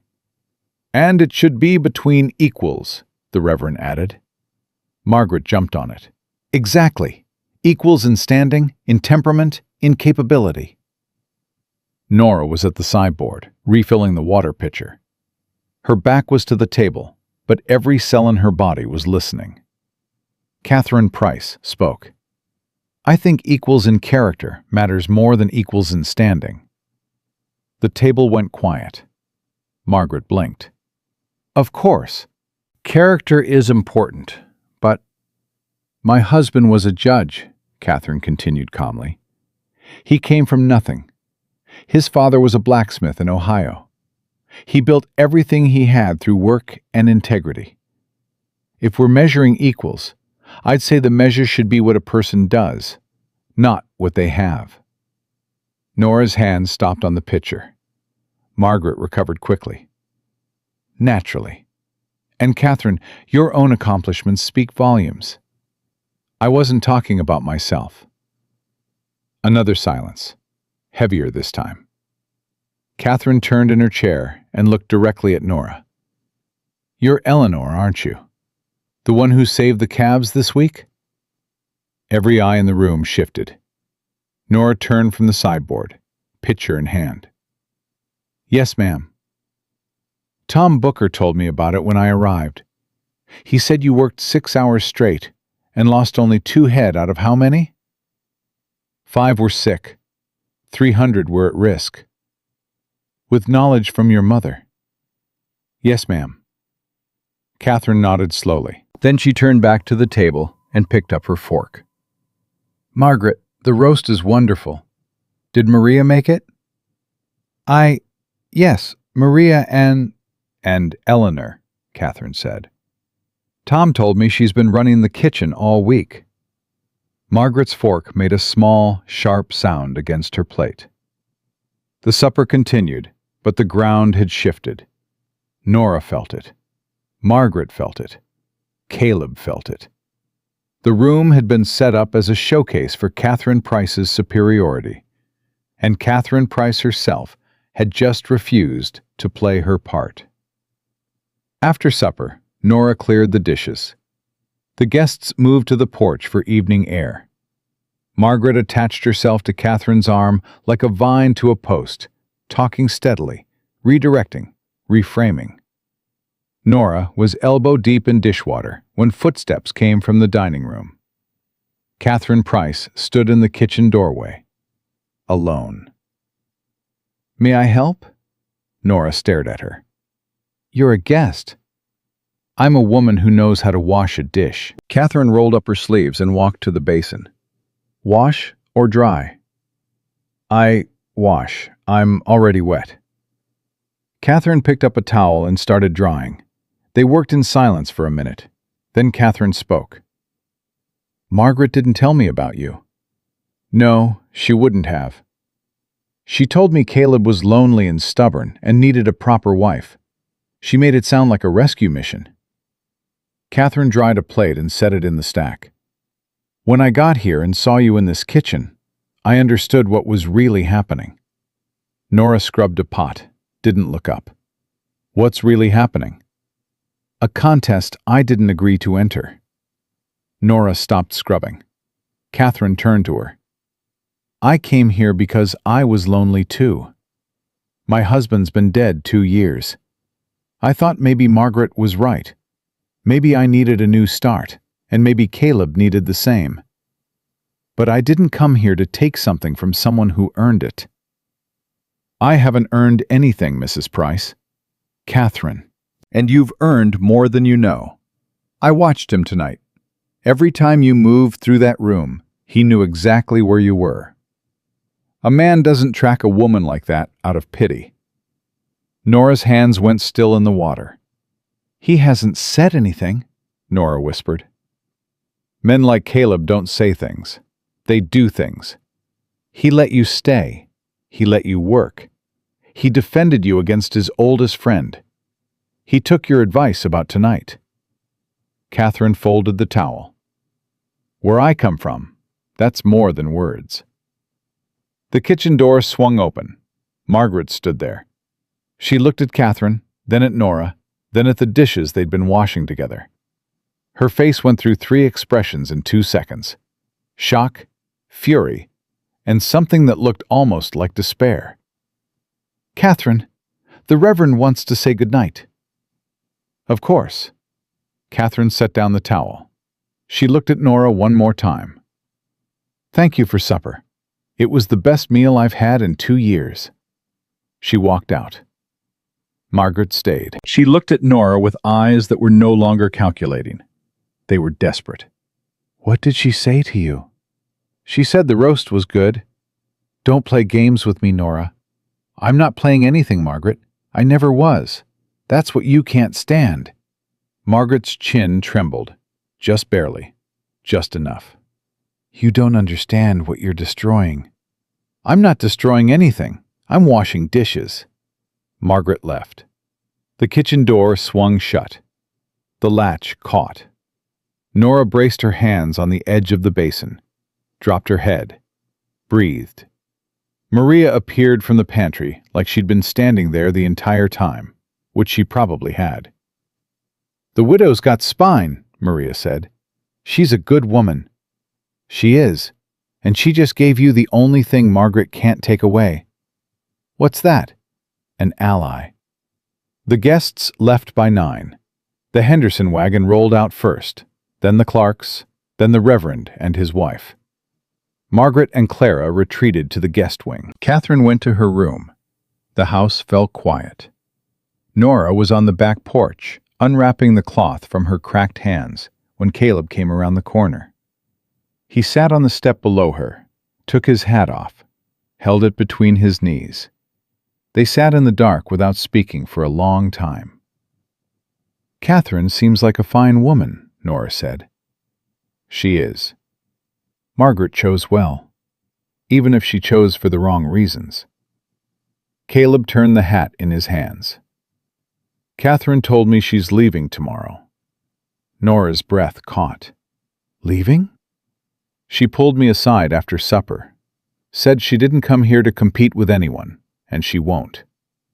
Said if I'm interested, I know where to find her. But she won't be part of whatever Margaret's orchestrating." That's decent of her." "It is." "Then why do you sound angry?" Caleb looked up at her. In the dark, she couldn't see his eyes clearly, but she could feel the intensity of them. "Because I'm not angry at Catherine. I'm angry at Margaret for putting everyone in this position. I'm angry that the best woman in this territory had to wash dishes in my kitchen to prove she's human. I'm angry that you've been here 6 days, and you still think you have to earn the right to sit on my porch." Nora's throat closed. I don't think—" "You're sitting above me right now, Nora. I'm on the lower step. You notice that?" She hadn't. "I chose this step," he said, "on purpose, because I'm tired of people looking up at me like I'm something to be impressed by. I wanted to sit below someone real for once." She couldn't speak. Her hands were shaking in her lap, and the cloth wrappings were coming loose, and she didn't care. "Ask me something," he said. "What?" "Anything. Something you actually want to know. Not something polite. Not something safe." Nora swallowed. "Why did you never marry? You're 34 years old, you've got everything a woman could want, and you've said no to everyone they've sent. Why?" He was quiet for a long time. "Because every woman they sent was performing. Every single one. They wore their best dress and their best smile, and they said what they thought I wanted to hear. And I could feel it, that gap between who they were and who they were pretending to be. It made me sick. And me? You showed up in a mended dress and peeled potatoes for 2 hours before I even walked in the door. You told me to my face that you came to save your father, not yourself. You climbed into a cattle pen in the middle of a fever outbreak and saved my stock with your dead mother's recipe. He paused. You never performed. Not once. And it scares the hell out of me, because I don't know what to do with someone real. The night pressed around them, warm, heavy, full of things neither of them had the courage to name yet. The week ends tomorrow, Nora said. I know. You said we'd both decide. I did. Have you decided? He stood up, put his hat on, looked down at her, and she realized that even standing above her, he somehow made it feel like he was still looking up. I decided 3 days ago, Nora. I've just been waiting to see if you'd stay long enough to hear it. He walked into the house. Nora sat on the porch. The stars were out. All of them, it seemed, like someone had tipped a bucket of light across the sky. She pressed her cracked hands together, felt the sting, felt the rough edges of skin that had split from work and lie and willow bark. And she made her decision too. Tomorrow was day 7. The last day. The day Margaret would make her final move, whatever it was. The day Catherine Price would leave, with more grace than anyone in this story deserved. The day Caleb Mercer would say out loud what he'd been carrying behind his ribs for 3 days. But right now, in this moment, Nora Whitaker was sitting on the porch of a ranch she'd been sent to as a joke, wearing a dress that had been mended so many times the original fabric was mostly memory, with hands that hurt and a heart that was beating so hard she could feel it in her teeth. And she wasn't going anywhere. Nora woke on day 7 to the sound of a carriage leaving. She was at the window before her feet fully registered the cold floor. The first light was barely up, and Catherine Price's carriage was already pulling away from the house, moving steady down the long road toward town. No fanfare, no goodbye tour. Catherine had said she'd leave, and she left. Clean, dignified. The way a woman leaves when she respects herself enough not to linger where she's not needed. Nora watched until the carriage disappeared into the dust. Then she got dressed, tied her hair back, and went to the kitchen. Maria was already there. Of course she was. She's gone, Nora said. Left a note for Caleb on the study desk. I saw her put it there an hour ago. Did you read it? Maria gave her a look that could have curdled milk. I don't read other people's letters. Sorry. You should be. Maria cracked eggs. Margaret doesn't know yet. She'll lose her mind when she finds out. How long do we have? Margaret sleeps until 7, Clara until 8. That gives you about 90 minutes of peace. Nora poured coffee. Her hands were steadier than they'd been in days. Something had settled in her overnight. Not confidence exactly, but decision. The kind of bone-deep knowing that comes when you've weighed every option and the scale finally tips. She'd made her choice on the porch last night. She was staying. Not because Caleb had said he'd decided. Not because Catherine had left. Not because Margaret was losing. She was staying because this was the first place in her adult life where her work meant something, where her presence changed the shape of a day, where someone looked at her and saw more than poverty wearing a dress. She was staying for herself. Maria. Thank you for everything this week. Maria didn't look up from the eggs, but her hands stopped moving for just a moment. Don't thank me yet. Today's going to be the hardest day you've had here. Why? Because Margaret's got nothing left to lose. And people with nothing to lose do the ugliest things. Maria was right. She was right by exactly 93 minutes. Margaret came into the kitchen at 7:12. Her hair was pinned, but not perfect. Her dress was buttoned wrong at the collar. Small details, but on Margaret, they screamed. She'd already been to Catherine's room, found it empty. Where is she? Maria kept cooking. Left at dawn. Left. She left. Margaret's voice was flat, controlled, the voice of a woman holding a scream behind her teeth. "And nobody thought to wake me?" She didn't ask anyone to be woken. She made her own choice. Margaret turned to Nora. "You did this."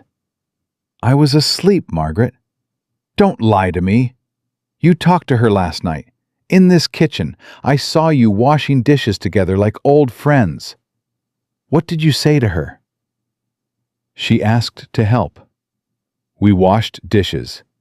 She said the roast was good. She was supposed to stay through Monday. Caleb was supposed to see her properly, ride with her, talk with her, see what a real partnership could look like." Seems like Catherine had her own ideas about that. Margaret slammed her hand on the table. The cups rattled. Maria flinched. Nora didn't. "You think you've won?" Margaret's voice cracked. Not with anger anymore, with something rawer. "You think because some pretty widow felt sorry for you and left, that means you've won?" "I'm not trying to win anything." "Then what are you trying to do, Nora? What is your plan? You marry Caleb, and then what? You host territorial dinners in that dress? You shake hands with cattle buyers with those cracked fingers? You sit in a parlor and discuss politics with women who've been educated since birth?" Every word landed. Nora felt them like stones hitting water, each one sending ripples deeper than the last. "You'll embarrass him," Margaret whispered. "Maybe not today. Maybe not this year. But eventually you'll stand in a room where you don't belong, and everyone will know it. And he'll know it. And he'll look at you the way men look at mistakes they can't undo." The kitchen was silent. The eggs hissed on the stove. Maria had stopped moving entirely. Nora looked at Margaret, looked at the woman who'd orchestrated her humiliation, who'd brought in lawyers and rivals and social artillery, who'd spent a week trying to break her. And she saw something she hadn't expected. Fear. Real fear. Not of Nora, not even of losing control. Margaret was afraid because she loved Caleb. Not romantically, that wasn't it. She loved him the way a sister loves a brother she's protected since childhood. She'd watched him bury his parents, bury his brother, build this ranch from dirt and stubbornness. She'd appointed herself his guardian, and the thought of him choosing wrong terrified her more than losing. Nora saw all of this in the space of a heartbeat. "Margaret, don't." "Margaret, sit down." "I will not." "Sit down, please." Something in Nora's voice, not authority, not command, but the quiet certainty of a woman who'd stopped being afraid, made Margaret pause. She didn't sit, but she stopped. "You're right," Nora said, "about some of it. I can't host a territorial dinner. I don't know politics. I don't know which fork to use when there's more than one. I didn't go to school past the age of 13 because my mother died and my father couldn't afford it, and somebody had to keep us alive." Margaret's jaw tightened. "But I know how to work. I know how to keep people fed. I know how to save cattle when they're dying, and how to stretch a dollar until it screams, and how to stand in a room full of people who think I'm nothing, and stay standing." She took a breath. "And I know that Caleb Mercer doesn't need someone to impress the territory. He needs someone who'll still be here when the territory stops watching." Margaret stared at her. The fight was still in her eyes, but it was losing ground to something else, something tired and old and almost relieved. "He's going to get hurt," Margaret said quietly. "Maybe. People in love usually do." "You love him?" Nora paused, thought about it honestly, the way she thought about everything, carefully, without decoration. "I don't know yet. I know I respect him. I know he makes me feel like a person instead of a problem. I know I'd rather stand in his kitchen with cracked hands than sit in the finest parlor in Laramie." "That's not love," Maybe not, but it's the ground love grows in, and it's more honest than anything Margaret Hale has planted here this week. Maria turned back to the stove. She didn't say a word. She didn't need to. Margaret stood in the kitchen for a long, long moment. Then she did something Nora never expected. She sat down. Not with grace, not with control. She sat down the way people sit when their legs give out, when the weight of fighting finally exceeds the strength to keep standing. His brother was like this, Margaret said quietly. Jacob, Caleb's younger brother. He fell in love with a girl from nowhere, a miner's daughter. Pretty thing, sweet. Everyone told him no. His parents, Clara, me. Nora listened. He married her anyway. They were happy for about a year. Then the drought of '76 hit. The ranch nearly collapsed. She couldn't handle it, the isolation, the poverty, the worry. She left, took a coach east, and never came back. Margaret's voice was barely a whisper. Jacob rode out the next morning looking for a stray calf. They found him at the bottom of a ravine 3 days later. His horse came back without him. Nora's chest clenched. Margaret, Caleb doesn't talk about it. Ever. He hasn't said Jacob's name in 6 years. But I was there. I held him when they brought the body in. I watched him build a coffin with his own hands because he wouldn't let anyone else touch it. Margaret looked at Nora with eyes that had gone wet and fierce. So when I say I'm afraid of him choosing wrong, I'm not talking about dinner parties and forks. I'm talking about a man who already lost one person he loved because she couldn't stay. If you can't stay, if this gets hard and you run, it won't just break his heart. It'll finish what started in that ravine. The kitchen was so quiet, Nora could hear her own pulse. She understood now. All of it. The manipulation, the cruelty, the lawyers and rivals and social warfare. Margaret wasn't a villain. She was a woman who'd watched someone she loved almost die from grief. And she'd spent the last 6 years building walls around him to make sure it never happened again. And Nora had just walked through every single wall. I'm not going to run, Margaret. You say that now. I say it now because it's true. I've been poor my whole life. I've watched my mother die. I've carried my father when he couldn't walk. I've gone hungry so he could eat. I've worn the same dress for 3 years and mended it so many times I've lost count. She leaned forward. I don't run from hard things. Hard things are all I know. Margaret looked at her. Really looked. Not the way she'd been looking all week.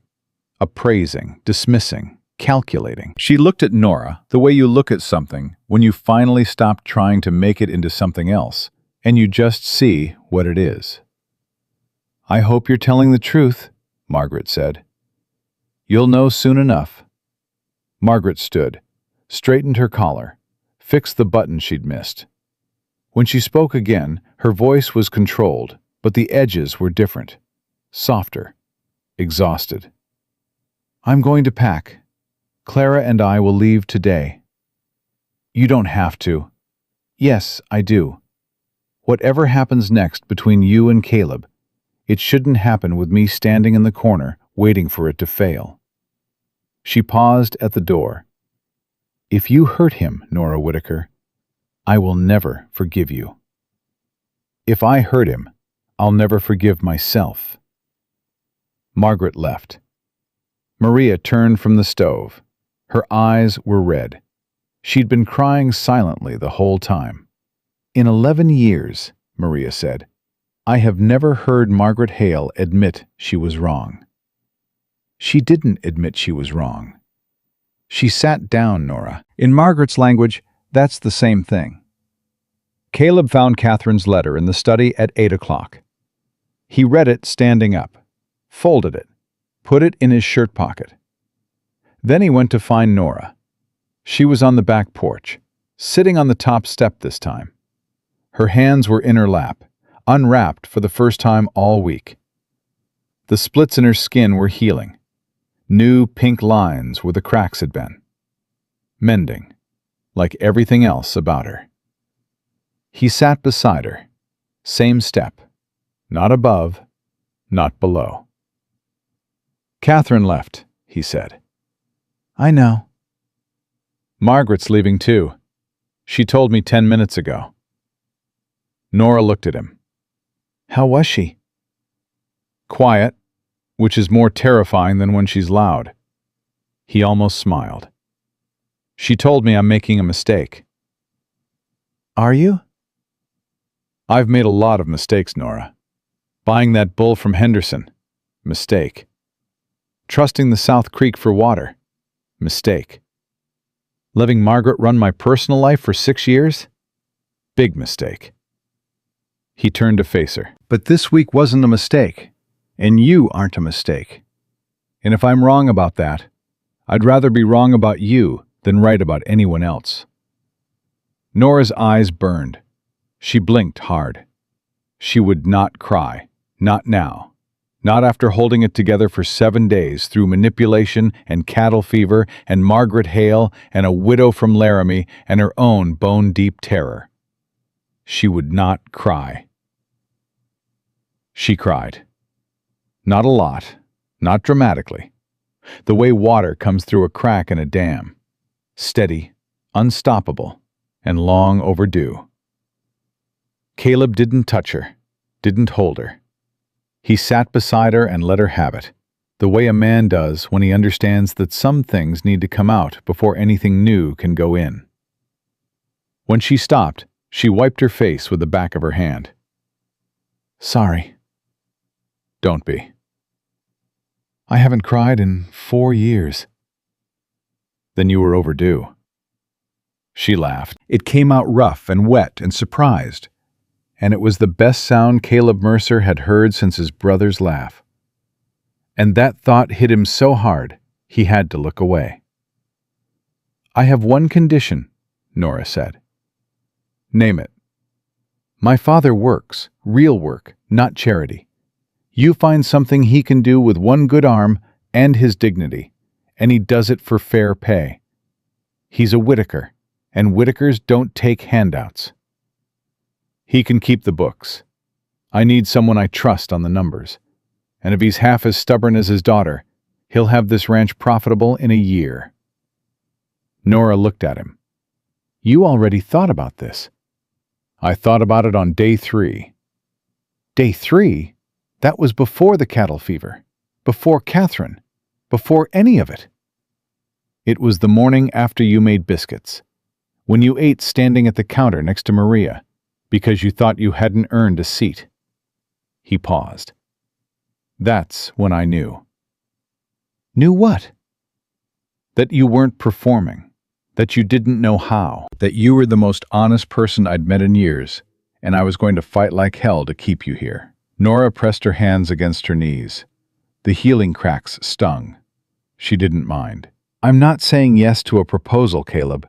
You haven't proposed." "No, I haven't." "Good. Because it's been 1 week, and I peel potatoes and save calves, and that's not enough to build a marriage on." "What do you suggest?" "I suggest you court me. Properly. The way a man courts a woman he respects. You take me riding. You introduce me to your neighbors as something other than Margaret's project. You let me meet your foreman's wife and your cattle buyers and the people who make up your life.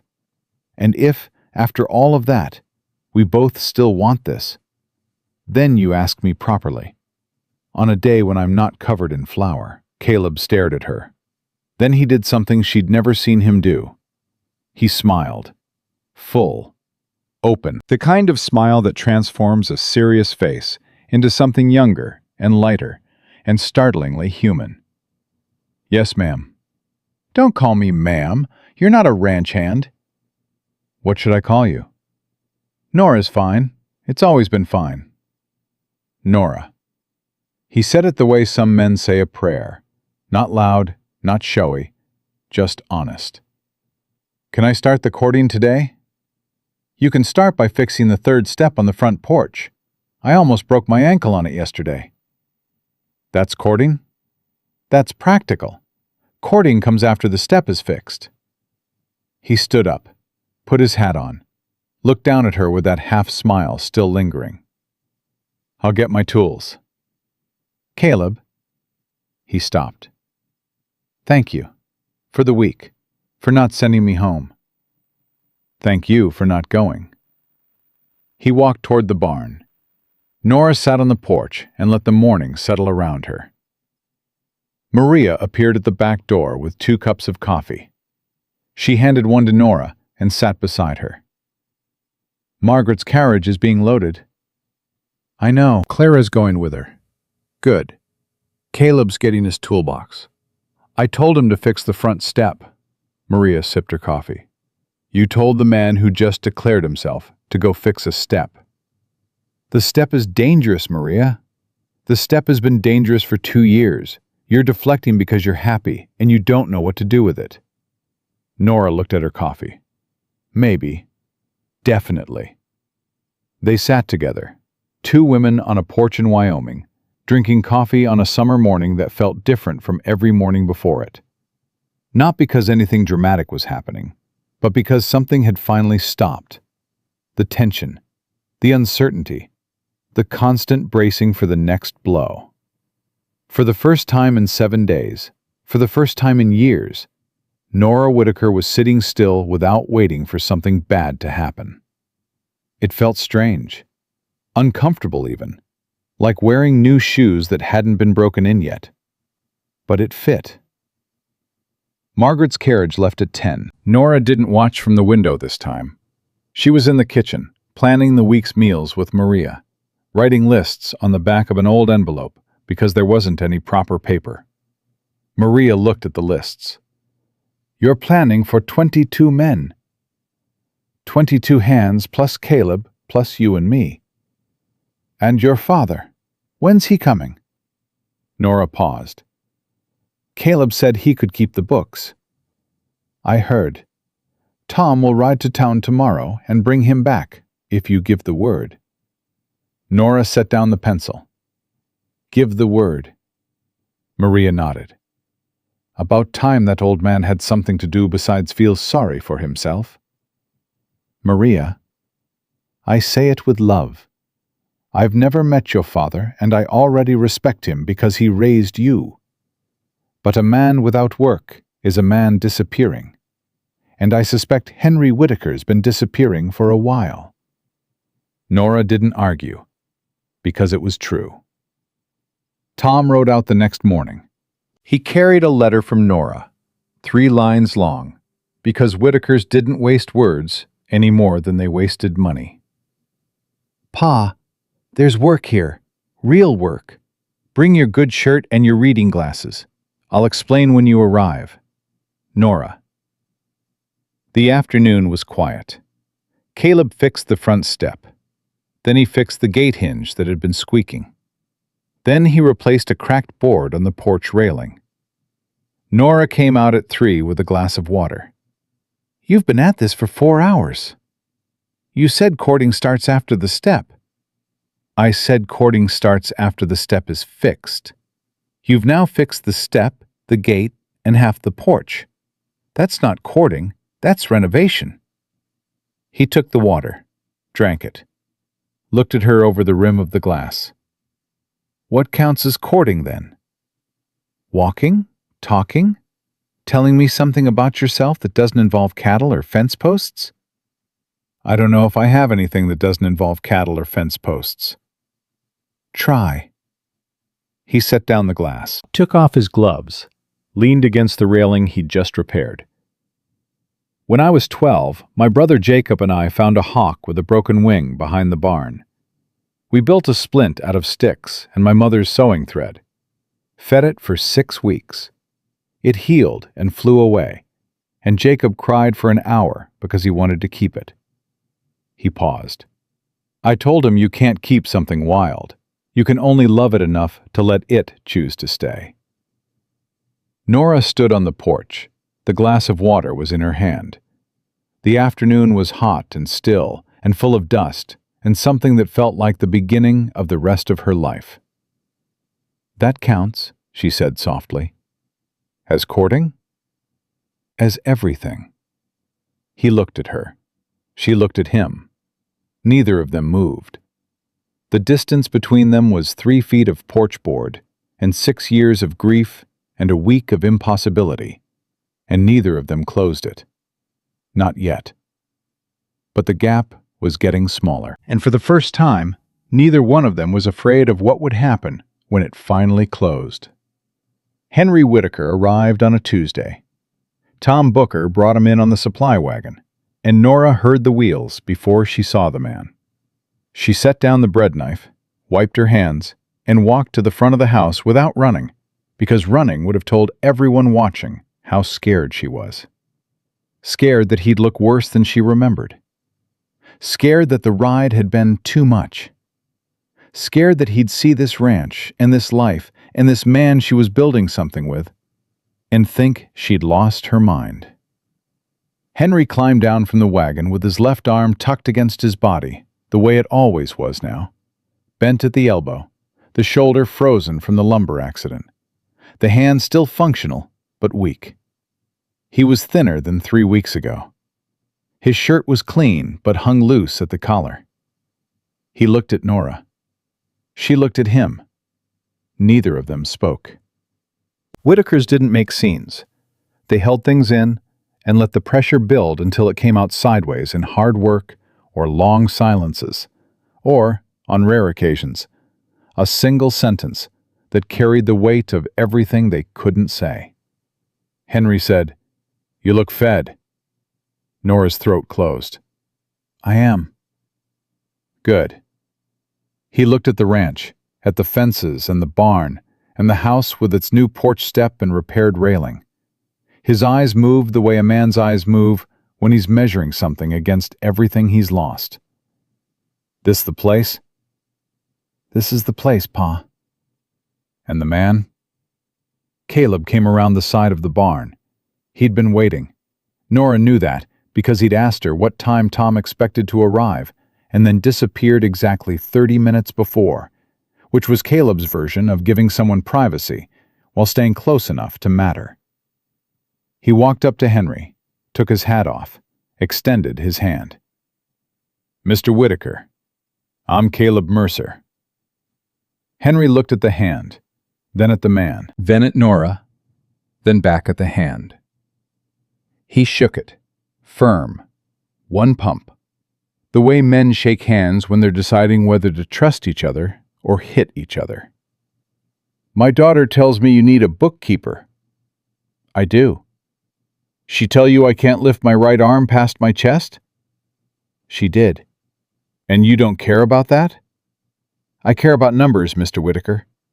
I care about someone who can look at a ledger and tell me if I'm making money or bleeding it. Tom tells me you kept accounts for the lumber company in town for 8 years. 7 years and 4 months, before the accident. Can you still do the work?" Henry straightened. It wasn't much, maybe an inch, maybe 2. But it was the most vertical Nora had seen him stand in a year. "I can do the work." "Then the job's yours. Room in the bunkhouse unless you want something else. 3 meals a day, fair wage. And if you catch anyone cheating the numbers, you tell me directly. Not Tom, not Maria, me." Henry studied Caleb's face the way Nora had on that first night, looking for the catch, the charity, the pity dressed up as opportunity. He didn't find it. "When do I start?" "Ledgers are in the study. Maria will show you. Start whenever you're ready." "I'm ready now." Caleb nodded, put his hat back on, walked away. Henry watched him go. Then he turned to Nora. "He's not what I expected." "Nobody expected him, Pa. That's the whole point." Henry Whitaker started on the books that same afternoon. Maria set him up at the desk in the study with 3 years of ledgers, a pot of ink, and a cup of coffee strong enough to strip paint. By evening, he'd found 2 errors in the feed accounts and a discrepancy in the cattle sale records from April. He brought them to Caleb at supper. "Your feed supplier is overcharging you by 12%. Either he's bad at arithmetic, or he thinks you're too busy to check." Caleb looked at the numbers, looked at Henry. Which do you think? I think a man who's bad at arithmetic doesn't make the same mistake every month for 8 months running. Caleb's jaw tightened. Tom handles the feed orders. Tom's a good foreman. He's not an accountant. You need someone watching the money who does nothing but watch the money. That's what I hired you for. Henry closed the ledger. Then I'll need access to all accounts, not just the ones Margaret's friend organized, all of them. You'll have it tomorrow morning. Henry stood, tucked the ledger under his good arm, walked toward the door. Stopped. "Mr. Mercer." "Caleb. Caleb, my daughter is the best thing I ever did in this life. The only thing I got right. If you're serious about her, you should know that." "I know it, sir. And if you're not serious, you should tell her now, before she builds something here she can't take with her when she leaves." "She's not leaving, Mr. Whitaker." How do you know? Because I asked her to stay, and she told me to fix the porch step first. A woman who's planning to leave doesn't care about the porch step. Henry's mouth twitched. Not quite a smile, but the closest thing to one Nora had seen from him in over a year. He left the room. Caleb sat at the supper table alone, looked at the numbers Henry had found, shook his head. Tom appeared in the doorway. "He any good?" "He found 12% theft in 3 hours, Tom." Tom whistled low. "I'll talk to the feed supplier." "Don't talk. Switch suppliers, and tell the old one exactly why." "That'll burn a bridge." "Good. I don't need bridges with thieves." Tom grinned. "The Whitakers are going to run this ranch better than we do." "That's the idea." The weeks turned, not fast, not slow. The way time moves on a working ranch, measured in tasks completed rather than hours passed. Nora cooked. She ran the kitchen with Maria until Maria started stepping back. Not because she was pushed, but because she recognized capability when she saw it. By the 3rd week, Nora was handling the meal planning alone. By the 4th, she was managing the kitchen budget, and she cut food costs by 9% without reducing a single portion. "How?" Maria asked, looking at the numbers. "We were throwing out bread ends and vegetable trimmings. I make stock from the scraps and croutons from the bread. My mother taught me that a kitchen doesn't have waste. It has ingredients you haven't used yet." Maria shook her head. "I've been cooking for 30 years, and nobody ever told me that." "Nobody told my mother either. She figured it out because she had to." Henry worked the books. He worked them the way a man works when he's been given back his purpose. Meticulously, fiercely, with a focus that bordered on obsession. Within 6 weeks, he'd restructured the entire accounting system, identified 3 more overcharges from suppliers, and negotiated a better rate on cattle transport to Cheyenne. Caleb stopped reviewing Henry's work after the 2nd week. Not because he didn't care, because he didn't need to. "Your father's the best hire I've made in 5 years, Caleb told Nora one evening on the porch. "Don't tell him that. His head's barely fitting through the study door as it is." "I mean it. He saved this ranch more money in 6 weeks than Margaret's solicitor friend made in 6 years of managing the accounts." Nora paused. Margaret's friend was managing the accounts? "Eldon Pratt, the lawyer from Cheyenne. He handled the books before your father. Margaret set it up." "And he was overcharging the feed supplier?" "He was looking the other way while the feed supplier overcharged us. Different thing. Same result." Nora let that sink in. "Margaret was skimming from you?" "Not Margaret. Her network. Her system. Everyone she put in place was taking a little off the top. Not enough to notice, unless someone who actually understood numbers sat down and looked. Someone like my father. Someone exactly like your father. Nora sat with the weight of that. Margaret hadn't just been controlling Caleb's personal life. She'd been controlling his business. Her entire operation, the matchmaking, the social engineering, the lawyers and friends and territorial connections, had been built on a foundation of financial dependence. As long as Caleb relied on Margaret's people for his accounts, his legal work, his social standing, she held the strings. Henry Whitaker, with one good arm and a sharp eye, had cut those strings in 6 weeks. Does Margaret know? I wrote her a letter. Told her what Henry found. Told her Pratt's been dismissed and I'm handling my own affairs from now on. What did she say? She hasn't written back. Nora nodded. She didn't feel triumph. She felt something closer to sadness. For Margaret, who'd built an empire of control out of love and fear, and watched it come apart because a poor man with a broken shoulder could add better than her lawyer. She wasn't all bad, Caleb. I know. She loved Jacob. She loved me. She just loved us the wrong way. There's no wrong way to love someone. There is when your love turns into a cage. They sat on the porch. The evening was cooling. Somewhere in the bunkhouse, someone was playing a harmonica, badly, and someone else was telling him to stop. Are you going to propose to me? Nora asked. Caleb choked on his coffee. Actually choked. Coughed. Wiped his mouth. Did you just... You've been courting me for 6 weeks. You fixed every broken thing on this property. You took me riding 4 times. You introduced me to every rancher in the basin. You bought me a new dress from the mercantile in town, which I haven't worn yet because I don't waste nice things on Tuesdays. It's Wednesday.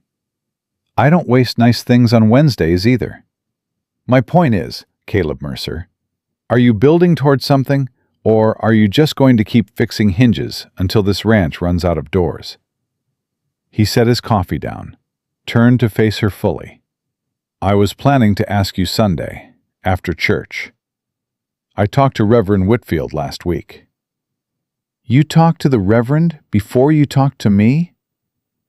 I talked to your father first, then the Reverend, then I was going to talk to you.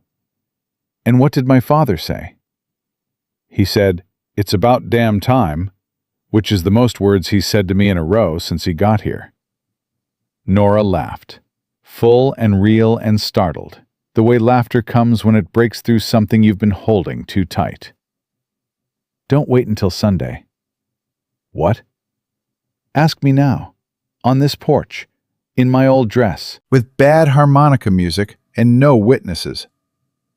Caleb looked at her.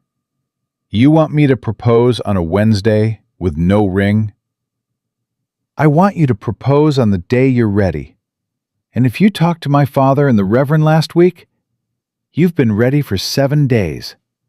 That's 6 days too many. He stood up. She stood up. They faced each other on the porch that he'd repaired and she'd swept, and they'd sat on together every night for 6 weeks, talking about cattle and numbers and suppliers and everything in the world except the one thing that mattered.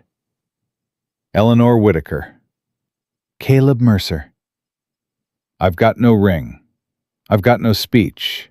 I've got dust on my boots and cattle in my south pasture and a ranch that almost went under before your father fixed the books.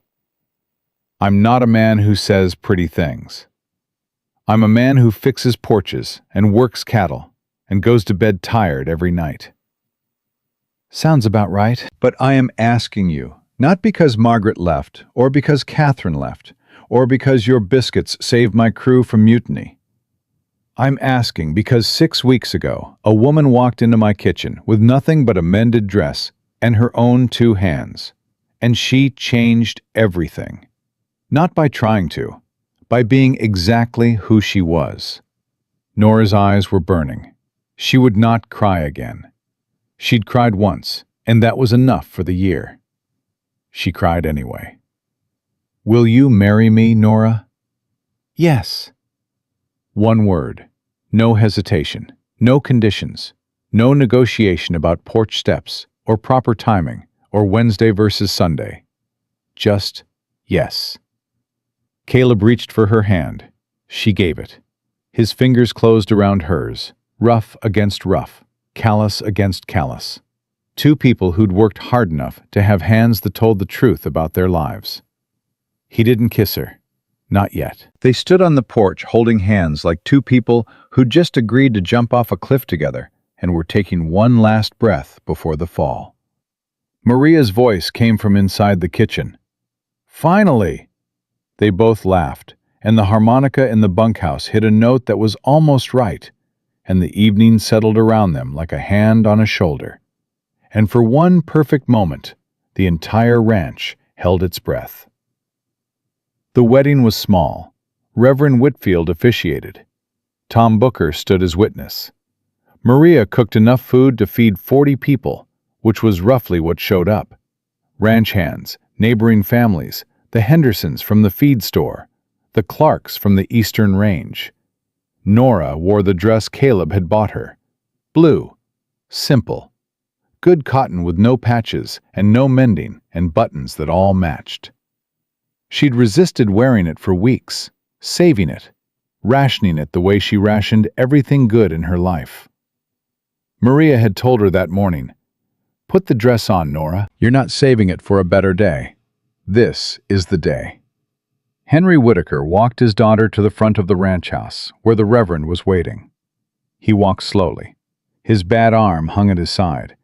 His good hand held Nora's elbow, and his grip was so tight she could feel his pulse through his fingers. At the front, he stopped, looked at Caleb, looked at Nora. "Your mother would have liked him," Henry said. Quiet enough that only Nora heard. She squeezed his hand. He let go. The ceremony was 10 minutes long. The Reverend said his words. Caleb said his. Nora said hers. They were simple words, the kind that don't need decoration because the truth in them is already ornament enough. Caleb slid a ring on her finger. Plain gold, no stone. He'd had it made by the blacksmith in town because the jeweler's prices were robbery, and Nora would have killed him for spending money on a diamond when the ranch needed fence wire. She looked at the ring, looked at him. "It's perfect. It's plain. That's why it's perfect." They kissed. Once. Brief. The kind of kiss that's a beginning rather than a performance. The ranch hands cheered. Tom threw his hat. Maria wiped her eyes with her apron and denied it later. Henry sat in a chair by the porch railing. He didn't cheer. He didn't cry. He watched his daughter stand beside a man who treated her like an equal, and he breathed in a way he hadn't breathed in years. Deep. Full. The breath of a man whose chest wasn't being crushed by his own failure anymore. The first year was not easy. Nobody pretended it would be. Summer burned hard. The creek that had poisoned the calves was rerouted, but drought threatened the new water source. Caleb and Tom rode the property lines for 3 straight weeks, checking wells and springs. Nora managed the house, the kitchen, the garden she'd started behind the barn, and the increasingly complicated social obligations that came with being the wife of the territory's biggest rancher. She did it in her own way, not Margaret's way. When the Henderson family came for supper, Nora didn't set out the fancy china. She put out the same plates the hands ate from. Mrs. Henderson looked startled for about 3 seconds, then relaxed in a way she never had at Margaret's formal dinners. "This is nice," Mrs. Henderson said. "Feels like a real home." "It is a real home," Nora said. "We just eat in it." When the cattle buyers came from Denver, Nora didn't hide in the kitchen. She sat at the table with Caleb and Henry and discussed numbers. Because she'd been learning the books alongside her father, and she understood profit margins now the way she'd once understood bread ratios. Instinctively. Practically. The Denver buyer, a man named Greer, looked at Caleb after the meeting. "Your wife just negotiated a better price per head than I've given anyone in Wyoming." "I know," Caleb said. "You teach her that?" "Her mother taught her to stretch every dollar. I just gave her bigger dollars to stretch." Greer laughed. Caleb didn't, because he wasn't joking. In September, a letter came from Margaret. Nora found it on the study desk. She recognized the handwriting. Precise, controlled, elegant. She didn't open it. She brought it to Caleb. He read it standing by the window. His face went through changes she couldn't track. Surprise, then something soft, then something sad. "She's sorry," he said. "For what specifically?" "For Pratt. For the overcharges. She says she didn't know the details, but she should have. She put people in place and didn't watch them closely enough. She takes responsibility." "What else?" He folded the letter. "She says she met Catherine Price in Laramie last month. Catherine told her about that night in the kitchen, the dishes, what Catherine said to you." "And?" "Margaret says she spent her whole life trying to protect me from the wrong woman. She says she never considered that the wrong woman might have been the one she chose, not the one she tried to chase away." Nora was quiet for a moment. "That must have cost her something to write." "It cost her everything. Margaret Hale doesn't apologize.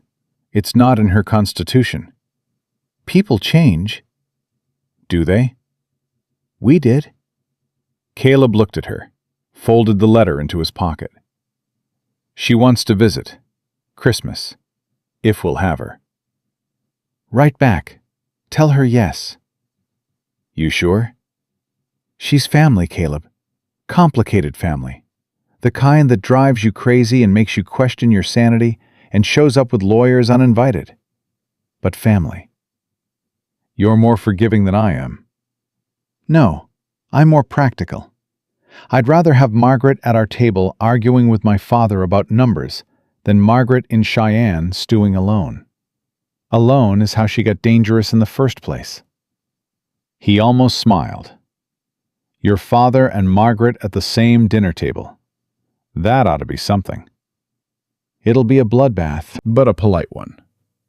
And then October brought the news that changed everything again. Nora had been feeling wrong for 2 weeks. Not sick, exactly. Just off. Tired in a way that coffee couldn't fix. Queasy in the mornings. Hungry at strange hours. She'd ignored it because Whitakers didn't have time for feeling wrong. They had work. Maria noticed before Nora did. "When's the last time you bled?" Nora stopped chopping onions. Set down the knife. Did the math. Her face went white. 6 weeks, she whispered. Maria dried her hands on her apron. "I'll make you some tea. Sit down." "Maria, I can't. We're not. It's too soon. Sit down, child. Babies don't care about your schedule." Nora sat. Her hands went to her stomach without thinking. Flat. Unchanged. But something was in there. Something that had started on one of those quiet nights when the ranch was sleeping and the coyotes were singing, and two people who'd found each other against impossible odds did what people in love have always done. She told Caleb that evening, on the porch, their porch, the one with the repaired step and the fixed railing and the spot where he'd proposed on a Wednesday with no ring and bad harmonica music. "I'm pregnant." Caleb was mid-sip of coffee. He set the cup down very carefully, like it was made of glass, like everything in the world had suddenly become fragile and precious and terrifying. "You're sure?" "Maria's sure, and Maria's never been wrong about anything." He sat very still. Nora watched his face and saw something she'd never seen there before. Not happiness, not fear, but something in between. The expression of a man standing at the edge of a joy so big he's afraid to step into it because he knows how much it'll hurt if it gets taken away. "Caleb, breathe." He breathed, one long, shaking exhale. "I'm going to be a father. You're going to be a father." He turned to her. His eyes were wet. Caleb Mercer, who'd buried his parents, buried his brother, built a ranch from nothing, stared down cattle fever and crooked suppliers and Margaret Hale without flinching, had tears running down his face. He reached for her hand, held it, pressed it against his chest where his heart was hammering so hard she could feel it through his shirt. "I don't know how to do this," he said. "Neither do I. Your mother died when I was 14. She didn't get to teach me this part. My mother died when I was 20. Same." They looked at each other. Two people with dead mothers and broken histories, and absolutely no idea what they were doing, sitting on a porch in Wyoming with a baby coming, and a ranch to run, and a life that had been impossible 8 months ago. "We'll figure it out," Nora said. "How?" "The same way we've figured out everything else, by doing it wrong until we do it right. By asking Maria. By reading whatever books we can find. By not pretending we know more than we do." He pressed her hand harder against his chest. "I'm terrified." "Good. Terrified means you care." She was quoting Maria. She didn't care. Some wisdom is worth repeating. Henry found out the next morning. Tom told him because Caleb told Tom, because Caleb couldn't keep it in for more than 12 hours, which was the longest Nora had ever seen a man try to hold a secret and fail. Henry came to the kitchen, stood in the doorway, looked at his daughter. "Tom says you're expecting." "Tom has a big mouth." "Tom's right?" "Tom's right." Henry walked to the table, sat down, put both hands flat on the wood, the good one and the weak one, side by side. "Your mother wanted grandchildren," he said. "She talked about it, even before you were old enough to understand. She'd say, 'Henry, someday Nora's going to bring us grandbabies, and I'm going to spoil them rotten.'" His voice cracked. Just a hairline fracture, but Nora heard it. "She'd have been proud of you, Nora. Prouder than I can say. Prouder than I deserve to feel, given how little I've done." "Pa, that's not true." "It is true. You carried this family. After your mother died, after my accident, after everything. You carried us. And now you're building something new, and I—" He stopped, pressed his hands harder against the table. His shoulders were shaking. "I just want to be here for it. That's all I'm asking God for. Just let me be here for it." Nora stood up, walked around the table, put her arms around her father from behind, careful of his bad shoulder, and held him while he cried. Maria stood at the stove. She didn't turn around. She didn't need to. Some moments don't need witnesses. They just need walls thin enough for love to leak through. The baby came in late spring. A girl, 7 pounds, 4 ounces. Loud, red-faced, angry at the world for pulling her out of the warm dark into the bright.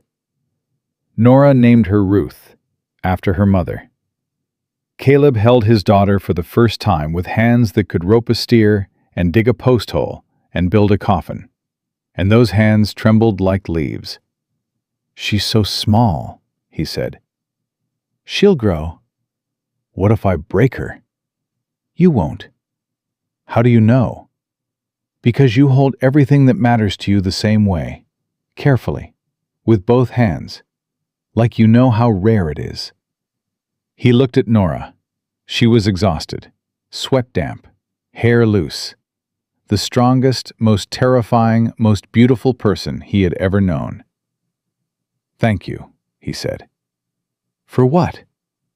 "For coming. That first day. When Margaret sent you to be refused. For getting on that wagon and riding 6 hours in the heat to meet a man you'd never seen. For staying when you had every reason to leave." Nora reached out and touched the baby's hand. Ruth's tiny fingers closed around hers. They sent me here to be shamed, Nora said. They picked the poorest girl they could find and threw her at the richest man in the territory, expecting her to bounce off and break. She looked at Caleb, at their daughter, at the kitchen she'd made hers, at the life she'd built from nothing but work and honesty and a stubbornness she'd inherited from both her parents. But I didn't break. I stayed. And staying was the bravest thing I ever did. On the porch that evening, Henry Whitaker held his granddaughter, while Maria stood beside him, pointing out which features came from which side of the family. "She's got Nora's jaw," Maria said. "That's trouble." "She's got her grandmother's hands," Henry said quietly. "Long fingers. Ruth had long fingers." Caleb sat on the step beside Nora. Their shoulders touched.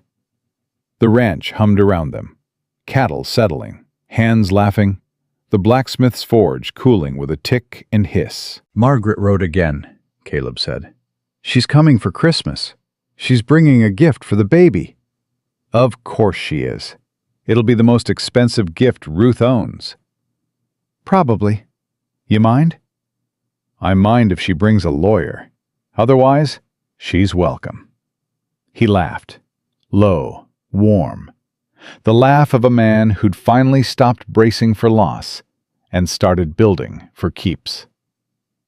Nora leaned against his shoulder, closed her eyes, let herself rest, fully, completely, for what felt like the first time in her entire life. She thought about the girl who'd knelt barefoot in the dirt and held her father's shaking hands. The girl who'd ridden 6 hours on a freight wagon to meet a man who was supposed to refuse her. The girl who'd peeled potatoes and saved calves and stood in a kitchen while Margaret Hale told her she'd never belong. That girl was gone. Not lost. Grown. Grown into a woman who ran a kitchen, managed a household, sat at tables with cattle buyers, argued with her husband about fence lines, and held a newborn daughter named after a dead woman who'd never stopped believing her child would amount to something.